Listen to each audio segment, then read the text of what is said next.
1931ನೇ ಇಸವಿಯವರೆಗೂ ಹಿರಿಯ ಸಾಹಿತಿ ಎಸ್.ಎಲ್. ಭೈರಪ್ಪ ಅವರು ಬದುಕಿದ್ದಿದ್ದರೆ ಶತಾಯುಷಿ ಆಗ್ತಾ ಇದ್ದರು. ಅವರು 100 ವರ್ಷವನ್ನು ಅವರು ತುಂಬಿಸ್ತಾ ಇದ್ದರು. ಅಂತಹ ಹಿರಿಯ ಸಾಹಿತಿ ತಮ್ಮ 94ನೆಯ ವಯಸ್ಸಲ್ಲಿ ಅರ್ಥಪೂರ್ಣ ಜೀವನದೊಂದಿಗೆ ತಮ್ಮ ಈ ಭೂಲೋಕದ ಪ್ರಯಾಣವನ್ನು ಅಂತ್ಯಗೊಳಿಸಿದ್ದಾರೆ. ಸಹಜ, ಹುಟ್ಟು ಉಚಿತ, ಸಾವು ಖಚಿತ, ಬದುಕು ಅನಿವಾರ್ಯ, ಈ ಮಾತುಗಳೆಲ್ಲ ಇದೆಯಲ್ಲ, ಇದರ ನಡುವೆ ಕೆಲವು ವಿಧಿಗರ್ಭ ಸಂಜಾತರಿರ್ತಾರೆ. ವಿಧಿಗರ್ಭ ಸಂಜಾತರು ಅಕ್ಷರ ದೈತ್ಯರು. ಅವರ ಅತಿ ದೊಡ್ಡ ಆಯುಧ ಅಂತ ಹೇಳಿದ್ರೆ ಒಂದು ಜ್ಞಾನ, ಮತ್ತೊಂದು ಲೇಖನಿ. ಇವೆರಡನ್ನೇ ಇಟ್ಟುಕೊಂಡು ಅರ್ಥಪೂರ್ಣವಾಗಿ, ರಸವತ್ತಾಗಿ, ಅದ್ಭುತವಾಗಿ ಕಾಲದ ಚಿಂತನೆಗಳೊಂದಿಗೆ, ಕಾಲದ ಅನಿವಾರ್ಯತೆಗಳೊಂದಿಗೆ, ಕಾಲದ ಸಾಕ್ಷ್ಯ ಪ್ರಜ್ಞೆಗಳಾಗಿ, ಆ ಕಾಲಘಟ್ಟದ ಅವಶ್ಯಕತೆಗಳಿಗೆ ಅನುಗುಣವಾಗಿ ಎಲ್ಲೆಲ್ಲಿ ಜ್ಞಾನದ ಕೊರತೆ ಇತ್ತು, ಎಲ್ಲೆಲ್ಲಿ ಮನರಂಜನೆಯ ಕೊರತೆ ಇತ್ತು, ಇಲ್ಲಿ ರಸಾಸ್ವಾದದ ಕೊರತೆ ಎಲ್ಲೆಲ್ಲಿತ್ತೋ ಅದನ್ನು ತುಂಬಿ ತುಳುಕುವಂತೆ ಮಾಡಿ ನಿರ್ಗಮಿಸಿದಂಥವರು ಇರ್ತಾರೆ. ಅಂಥವರ ಸಾಲಿ ನಿಂತುಕೊಳ್ಳುವವರು ಹಿರಿಯ ಸಾಹಿತಿ ಡಾಕ್ಟರ್ ಎಸ್.ಎಲ್. ಭೈರಪ್ಪನವರು. ಅಸ್ತಂಗತರಾಗಿದ್ದಾರೆ. ಇವತ್ತು ಬೆಂಗಳೂರಿನ ರಾಷ್ಟ್ರೋತ್ಥಾನ ಆಸ್ಪತ್ರೆಯಲ್ಲಿ ನಿಧನರಾಗಿದ್ದಾರೆ. ಹಾಗೆ ವಯಸ್ಸಾಗ್ತಾ ಆಗ್ತಾ ಮನುಷ್ಯನ ಒಂದೊಂದೇ ಅಂಗಾಂಗಗಳು ಅದರ ಕೆಲಸವನ್ನು ನಿಲ್ಲಿಸ್ತಾ ಬರ್ತವೆ. ಕೆಲವೊಮ್ಮೆ ಹಲ್ಲು ಬಿದ್ದೋಗ್ತವೆ, ಕಣ್ಣು ಕಾಣಿಸಲ್ಲ, ಕೂದಲು ಉದುರೋಗ್ಬಿಡ್ತವೆ. ಆನಂತರದಲ್ಲಿ ಮೂಳೆಲೆಲ್ಲೋ ಒಂದು ಸವೆತ ಕಾಣಿಸುತ್ತೆ, ನರಗಳಲ್ಲಿ ಅಸಾಧ್ಯವಾದಂಥ ಚೆಳುಕು, ನೋವು ಕಾಣಿಸ್ಕೊಳ್ಳುತ್ತೆ.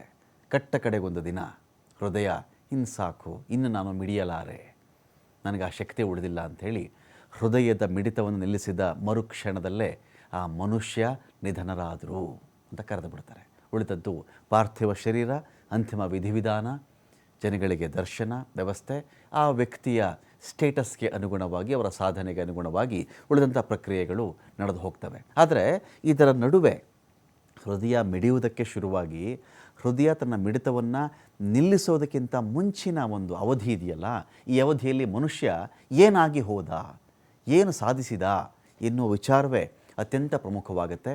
ರಾಷ್ಟ್ರೋತ್ಥಾನ ಆಸ್ಪತ್ರೆಯಲ್ಲಿ ಮಧ್ಯಾಹ್ನ 2:38 ಹೃದಯ ಸ್ತಂಭನದಿಂದ ನಿಧನರಾದಂಥವರು. ಏನಕ್ಕೆ ಭೈರಪ್ಪನವರು? ಭೈರಪ್ಪನವರು ವಿವಾದಗಳೇ ಇಲ್ಲದಂಥ ವ್ಯಕ್ತಿನ ವಿವಾದಗಳು ಇದ್ದಂಥ ವ್ಯಕ್ತಿನೇ. ವಿವಾದಗಳಿತ್ತವರಿಗೆ. ವಿವಾದಗಳಿರಲಿಲ್ಲ ಅಂತ ಹೇಳಿದ್ರೆ ಅದು ಸುಳ್ಳು ಹೇಳ್ದಂಗೆ ಆಗುತ್ತೆ. ಸಾಹಿತ್ಯ ಲೋಕದಲ್ಲಿ ಉತ್ತುಂಗದ ರಸಾಸ್ವಾದವನ್ನು ಕೊಟ್ಟವರಲ್ವಾ, ಅದು ನಿಜವೇ. ಕೆಲ ಕೃತಿಗಳ ಬಗ್ಗೆ ಇಲ್ಲ ಅಂಥ ಒಂದು ತೇಜಸ್ಸು, ಓಜಸ್ಸು, ರಸಾಸ್ವಾದ ನಮಗೆ ಕೆಲವು ಕೃತಿಗಳಲ್ಲಿ ಕಾಣಿಸ್ತಿಲ್ಲ ಅಂತ ಹೇಳುವವರು ಇದ್ದಾರೆ.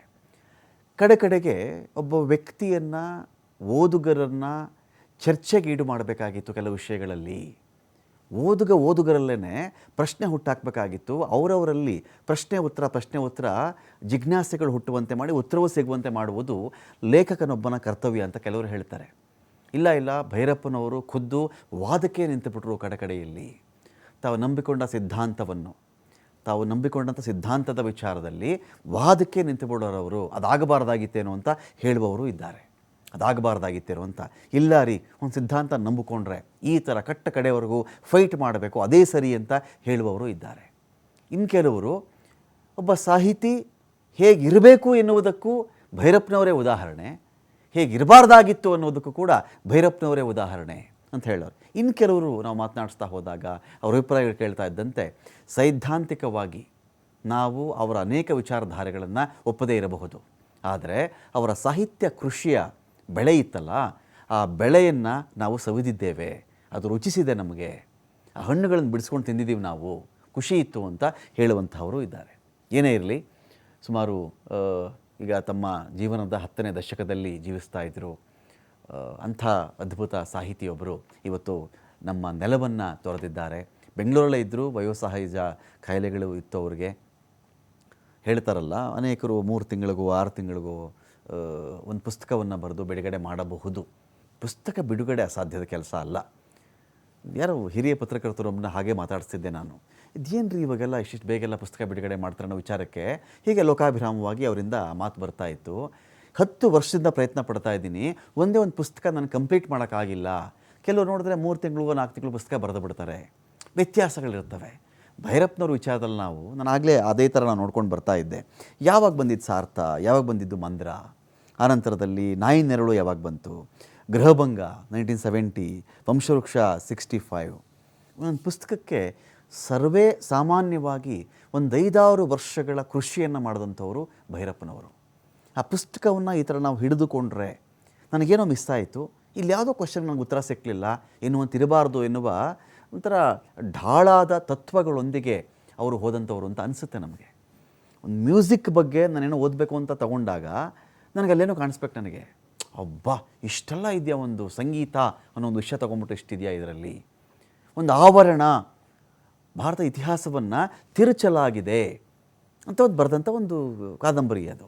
ಈ ದೇವಾಲಯಗಳ ಧ್ವಂಸ ಆಗಲಿ, ಸಾಂಸ್ಕೃತಿಕ ಆಕ್ರಮಣಗಳ ಪರಿಣಾಮಗಳ ಬಗ್ಗೆ ಆಗಲಿ ಅದನ್ನು ವಿಶ್ಲೇಷಣೆ ಮಾಡ್ಕೊಂಡು ಹೋಗ್ತಾರೆ. ಸಾರ್ಥ ಭಾರತದಲ್ಲಿ ನಡೆದಂಥ ಧರ್ಮಗಳ ತಿಕ್ಕಾಟದ ಕುರಿತಂಥ ಒಂದು ಕಾದಂಬರಿ. ಧರ್ಮಗಳ ನಡುವೆ ಎಂಥ ಸಂಘರ್ಷ ಕ್ರಿಯೇಟ್ ಆಗಿತ್ತು, ಧಾರ್ಮಿಕ ಆಧ್ಯಾತ್ಮಿಕ ಸಂಗತಿಗಳ ಬಗ್ಗೆ ಹೇಳುತ್ತೆ ಇವೆಲ್ಲವೂ ಕೂಡ. ಹಾಗೆಯೇ ಇನ್ಡೆಪ್ತ್ ಹೋಗುವಂಥದ್ದು ಅದರಲ್ಲಿ ನಾವು ಹೇಳ್ತಿರೋದು. ವಂಶವೃಕ್ಷ ಪರಂಪರೆ ಆಧುನಿಕತೆ ನಡುವಿನ ಸಂಘರ್ಷ ಅದು. ವಂಶವೃಕ್ಷ ಅಂದರೆ ಒಂದು ಹಳತು ಹೊಸತು ನಡುವಿನ ಒಂದು ಘರ್ಷಣೆ, ಬರ್ತಕ್ಕಂಥ ಪಾತ್ರಗಳು. ಅದನ್ನು ಓದ್ತಾ ಇದ್ದರೆ ಕೆಲವರು ಇದು ನಾನೇ ಅಲ್ವಾ, ನನಗಿಂತ ಪ್ರಶ್ನೆಗಳಿದ್ದಿಲ್ವಾ ಅಂಥೇಳಿ ಯಾವಾಗ ಓದುಗ ತಲ್ಲೀನ ಆಗ್ಬಿಡ್ತಾನಲ್ಲ ಅದರಲ್ಲಿ, ಆ ಪಾತ್ರದಲ್ಲಿ ತನ್ಮಯತೆ ಪರಕಾಯ ಪ್ರವೇಶ ಆಗುವಂತೆ ಮಾಡೋದಿದೆಯಲ್ಲ, ಎಲ್ಲರ ಬರವಣಿಗೆಗೆ ಅದು ಸಾಧ್ಯ ಇಲ್ಲ. ಪರಕಾಯ ಪ್ರವೇಶ, ಒಂದೊಂದು ಹಿಮಾಲಯ ಹತ್ತುತ್ತಾ ಇರ್ತಾನೊಬ್ಬ ಸೈನಿಕ, ಒಂದು ಯುದ್ಧಕ್ಕೆ ಹತ್ತುತ್ತಾ ಇದ್ದಾನೆ ಅಂದಾಗ ಆ ಸೈನಿಕನೇ ನಾವಾಗಿ ಬಿಡುವ ಒಂದು ಭಾವನೆಯನ್ನು ಒಬ್ಬ ಓದುಗನಿಗೆ ಒಬ್ಬ ಬರಹಗಾರ ತುಂಬ್ತಾನಲ್ಲ, ಅದೇ ಆತನ ಯಶಸ್ಸು ಅಥವಾ ಶ್ರೇಯಸ್ಸು ಅಥವಾ ಆತನ ಒಂದು ದೊಡ್ಡ ಸಾಧನೆ ಅಂತ ನಾವು ಕರೆಯಬಹುದಾಗುತ್ತೆ. ಸ್ವಾತಂತ್ರ್ಯಾನಂತರದ ಭಾರತದಲ್ಲಿ ಮೌಲ್ಯಗಳ ಕುಸಿತ ಹೇಗಾಯಿತು, ರಾಜಕೀಯ ಭ್ರಷ್ಟಾಚಾರ ಹೇಗಾಯಿತು, ಸಾಮಾಜಿಕ ಸಂಬಂಧಗಳ ಶಿಥಿಲತೆಯನ್ನು ಈ ಕಾದಂಬರಿ ಪರಿಣಾಮಕಾರಿಯಾಗಿ ಕೊಟ್ಟಂಥ ಒಂದು ಕಾದಂಬರಿ ತಂತು.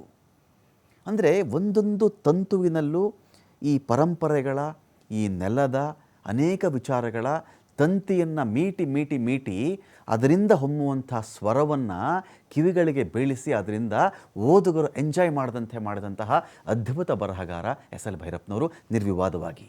ಅಟ್ ದ ಸೇಮ್ ಟೈಮ್ ಅವರು ಆರಿಸಿಕೊಂಡ ಕೆಲವು ವಿಚಾರಧಾರೆಗಳ ಬಗ್ಗೆ ತಾತ್ವಿಕ ಅಭಿಪ್ರಾಯ ಭೇದಗಳು ಅಥವಾ ಭಿನ್ನಾಭಿಪ್ರಾಯಗಳು ಅಥವಾ ಸಂಘರ್ಷಗಳು, ನಾನು ಒಪ್ಪದೇ ಇಲ್ಲ ಇದನ್ನು ಅಂತ ಹೇಳುವಂಥ ವಿರಸ ಸಹಜ ಎಲ್ಲ ಸಾಹಿತಿಗಳಲ್ಲೂ ಇತ್ತಿದ್ದು. ಒಬ್ಬರಲ್ಲಿ ಬರೀ ಭೈರಪ್ಪನವರೇನು ಎಕ್ಸೆಪ್ಷನ್ ಅಲ್ಲ. ಕುವೆಂಪು ಅವರ ಬರಹ ಇನ್ಯಾರಿಗೋ ರುಚಿಸದೇ ಇದ್ದಿರಬಹುದು, ಇನ್ಯಾರೋ 4 ತಂತಿ ಬರೆದಾಗ ಇನ್ಯಾರಿಗೂ ಆಗದೇ ಇದ್ದಿರಬಹುದು, ಅದಕ್ಕೆ ಇನ್ನೇನೋ ವಿಮರ್ಶೆ ಬಂದಿರಬಹುದು. ಬಟ್ ಅವರವರ ನೆಲೆಗಟ್ಟಿನಲ್ಲಿ ಅವರವರ ಅನುಭವಗಳನ್ನು ಅಭಿವ್ಯಕ್ತಿಸುವಾಗ ಆ ಕಾಲಘಟ್ಟದ ಯಾವುದೋ ಒಂದು ವಿಚಾರವನ್ನು ಆಳಾಗಿ ಅಧ್ಯಯನ ಮಾಡಿ ಕೊಟ್ಟಿರ್ತಾರೆ ಅವರು. Acceptance is difference.